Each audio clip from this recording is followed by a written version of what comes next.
Hello and welcome to the Alabama Renaissance Fair channel. Please welcome our wonderful guest, Dr. Lowe.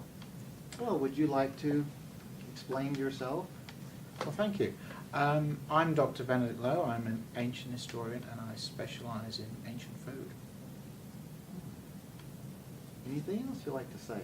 What about yourself or interesting things real quick? I'm a professor at the University of North Alabama. I work in Pompeii. I excavated the hometown of Judas Iscariot many years ago, and I met the Queen in 1984, so there you go. Wonderful, wonderful. What do you have here today? I see some colors and some... Yes, I'm going to tell you why this is such an important colour, and why when you look at medieval and Renaissance pictures of Christ or Emperor, they are wearing purple. Uh-oh. Am I okay? Exactly. I'll have to do the proskynesis to you. I'll have to worship you, but apart from that, you'll probably be all right. Okay, thank you. I will let you explain this. All right, okay. I see some shells and some swatches, so... Well, this is why purple is so important. Murex brandaris and Murex trunculus, because it's made from the hypobranchial glands of these two marine mollusks. Now the story runs that Hercules was out walking his dog along the beach in the Lebanon, and his dog found these shells on the beach and started eating them and got purple all over its mouth. Hercules then gathered up the shells and used the shells to dye a cloak that he gave to the local king, King Phoenix, and the king was so impressed with the gift that not only did he then enact that from henceforth this colour should only be used by kings, the entire Phoenician people are named after him as the Purple People. Wow. That is really neat. Yeah, it's cool. And because it was such a unique commodity, its manufacture and the way to make it was kept as an imperial monopoly throughout the ancient world and through the Byzantine Empire as well. And then when Mehmet II, the Muslims captured Constantinople in 1453, the recipe gets lost, and only since 1909 do we know how it was made. Now, how do they extract the color from this? Right, okay. Well, we do actually have a recipe written in an encyclopedia of natural history by a man by the name of Pliny in the 1st century AD. And he tells us how it was made. And what they would do, just as you have different tones of purple today, now these are all machine dyes. We're talking about, in the ancient and medieval world, natural pigments. Different marine mollusks produce different colours. Okay? And what you do is you either pierce the shell or you crush the shell to extract the dye gland. And the gland is then put, now the problem is, as soon as it's exposed to oxygen and to sunlight, it begins to decompose. So immediately the dye glands are placed in a vat of salt. So after 3 days in the vat, the mollusks begin to release a clear liquid, a precursor to dye, a triindoxyl sulfate, that's photosensitive and reacts to light, producing dibromo-indigo and dimethyl disulfate. These sulfur compounds explain why purple dye was so notorious for its stench. According to Strabo, there were so many dye shops in Tyre in the Lebanon that the town was an unpleasant place to live because of the smell of these sulfates.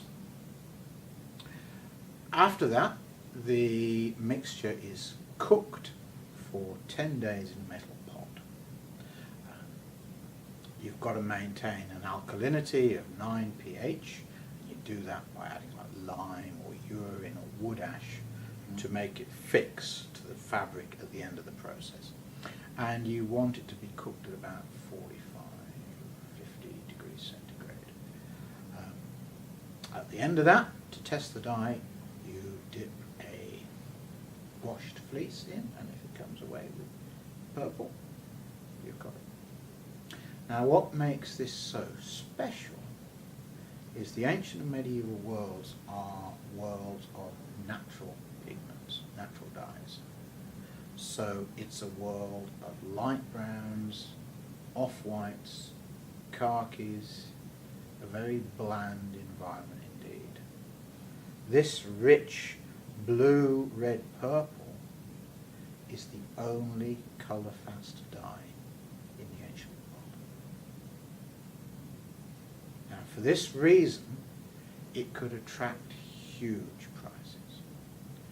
There's an edict of maximum prices in 301 AD when the empire tries to combat hyperinflation by setting the prices for goods. This cost 150,000 denarii.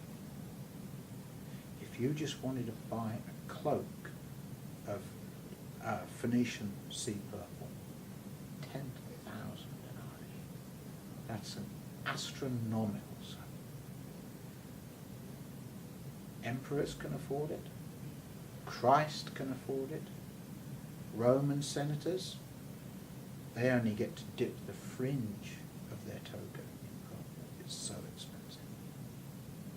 Now for the rest of us, of course, we can't afford colour-fast dyes. We can't afford marine purple. So we make do with natural pigments like madder from Rosea tiniacea, which are not colour-fast. You blend these dyes together, and a blended dye cloth, word cost, there's a tariff from North Africa from 202 AD. It says it costs 1 denarius for a purple cloak.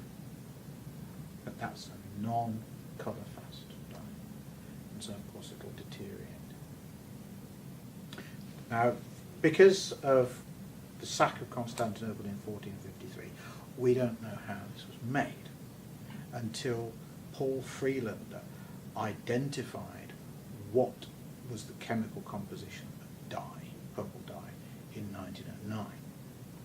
And he took 12,000 murex shells to extract 1.5 grams of dye. This is a huge amount of work, hence as well how expensive it is. It's an incredibly rare commodity.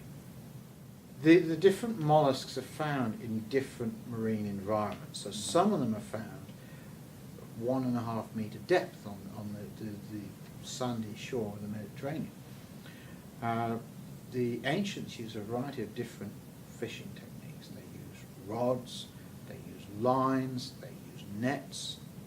And when you look at the array of fish species found in the vats that they used to prepare their fish, they gather up all sorts of marine mollusks, different types of fish, inedible mollusks, and all throw them into their vats.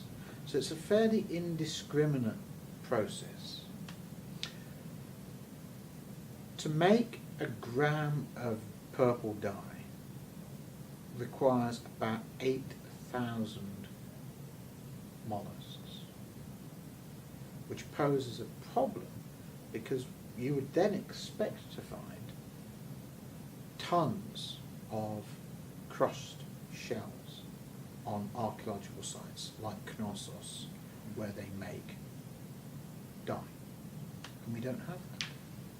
So part of the problem with studying this is where did they process, what did they do with the shells. These are also edible, and so it's possible that they would salt these and they would eat the flesh of the mollusks as well. So that could be one way of disposing it. You could also use the shells as temper in pottery. So you can ask me all these questions, but a lot of it's imponderable. Would you ever use it for roads? In mixing of some of the roads back then? Roads are made out of blocks of like limestone, not out of crushed material.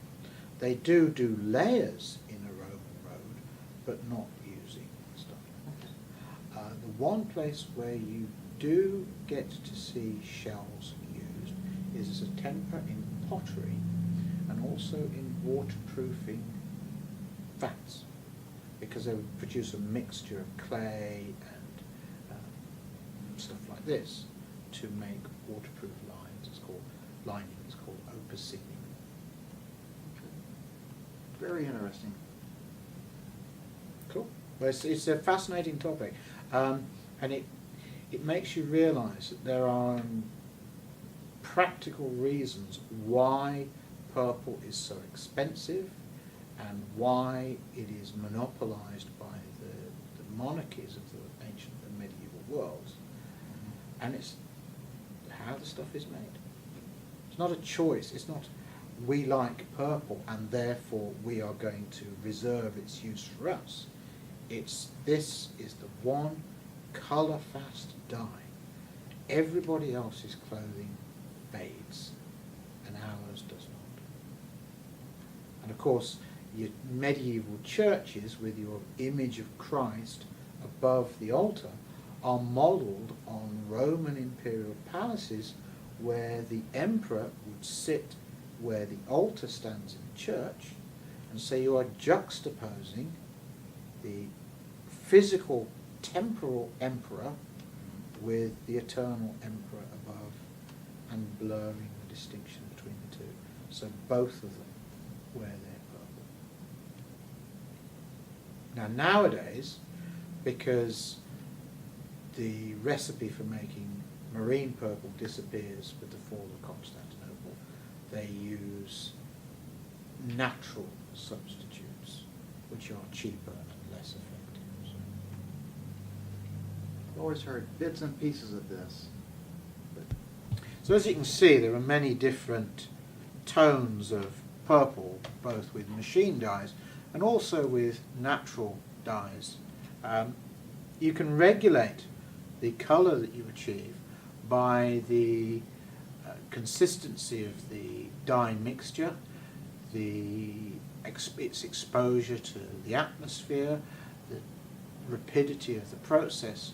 So you can get a mix, and the types of mollusk as well, to get a range from quite blue dyes to a deep, rich, imperial blue-purple, which is the Tyrian, which is the most expensive. Dr. Lowe, I would like to really thank you for teaching me and educating all of us on this wonderful color purple. As you could see, I made a good choice today, and thank you for your time. And would you please come back at a later time and help us learn more? Absolutely, it's been a great pleasure, and thank you for Thank you. inviting me. Thank you so much.